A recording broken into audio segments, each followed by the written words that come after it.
Hi guys, today we will talk about how to fix or how to solve the problem of homepage on Candy Crush Saga. You will click on settings and you will enter.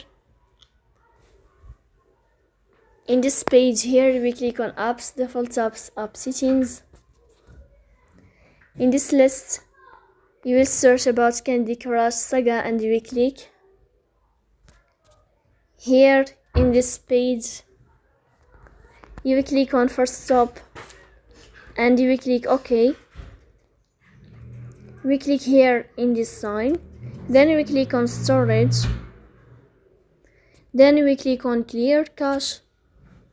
In the end, you will turn off your phone and you will restart your phone again to fix that problem.